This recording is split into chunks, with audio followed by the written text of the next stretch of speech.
nínú ọmẹ́rin tẹ́ kọ́lé fún àbí náà mélòó náà kọ́lé fún ọjẹ́ ẹran létí wọ́n lè gbéwò ilẹ̀ ẹlẹ́dì kò dípò pé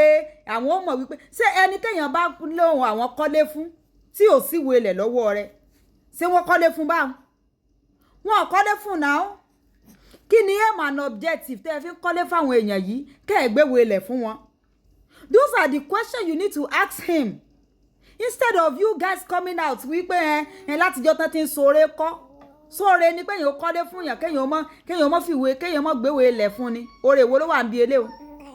tán bá lé àwọn pípì jáde lọ́la ńkọ́ ta ni ó ṣẹlẹ́rìí wọn ṣé ẹ jáde síta mi torí kò yé mi bí ẹ̀yin náà lẹ búlì bọ̀dá Muyideen àmọ́ bí tí bọ̀dá wà ní ìsìn àmọ́ condition tí bọ̀dá yẹn wà bọ̀dá yẹn tún sí TikTok láti máa fi pàrònú rẹ ẹ tún lé bọ̀dá yẹn kúrò ń bẹ̀ ẹ búlì rẹ̀ bẹ́ẹ̀ lẹ́ ń gé fídíò bọ̀dá yẹn kéékèèké tẹ́ ń búlì bọ̀dá yẹn for a grown up man láti lè sọ wípé kóun lọ mọ sùn abẹ́ bíríìjì ó sàn ju 2 bedroom àbí 3 bedroom flat náà kọ́ fún tán gbá lọ́dà lọ you should know that something is fishing.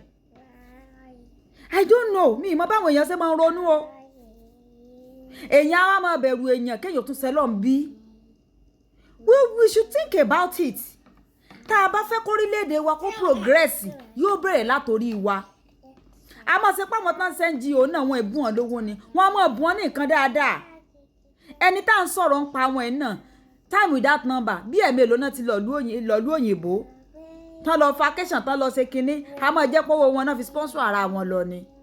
ṣebí lára àtàrí NGO náà ni yóò ti lọ opportunity táwọn náà ti rí náà ẹ jẹ́ a sọ reality fúnra wa ṣé tó bá jẹ́ wípé wọ́n gbéwò eléèlẹ̀ ni ṣẹ́rù ti bọ̀dá Muyideen wò ṣẹlẹ̀ tàbí tó bá tiẹ̀ jẹ́ pé wọ́n kọ́lé bọ̀dá Muyideen sí àmọ́sá fún wọn tó tí ìsàgbègbè wọn kò ní ṣẹlẹ̀ ṣé tó bá jẹ́ pé gbéwò eléèlẹ̀ ni ṣé ìyá àbejì ọmọ aráyé lè àtọmọ wọn padà jáde wípé kán tún gba channel yẹn mọ́ tó fi tọrọ owó again lẹ́ni táwọn èèyàn ti rò pé kéèsì wọn ti settle ẹ jẹ́ abára wa sòótọ́ ọ̀rọ̀ kì í ṣe bí nǹkan ó ṣe ní àṣeyọrí ni tá a bá continue láti mọ́ bára wa sòótọ́ ọ̀rọ̀ tá a bá continue pé kí gbogbo ẹ̀ mọ́ lọ báyìí we are níbì kankan lọ and when we want change inú ilé wa náà ni ó ti bẹ̀rẹ̀ agbègbè wa àdúgbò wa ni ó ti bẹ̀rẹ̀ nígbà táwa tá a jẹ́ kí ní báyìí tá a bá ń ṣe báyìí èèyàn nílò ìrànlọ́wọ́ ó wà between life and death ó dẹ̀ nílò ìrànlọ́wọ́ ẹ ti gba 3 million nínú 8 million tán dá fún owó tí ò tí ì pé àwọn àmọ́ bújọba ìjọba ṣe gbá ìjọba sáwọ́ ara wa gan dáa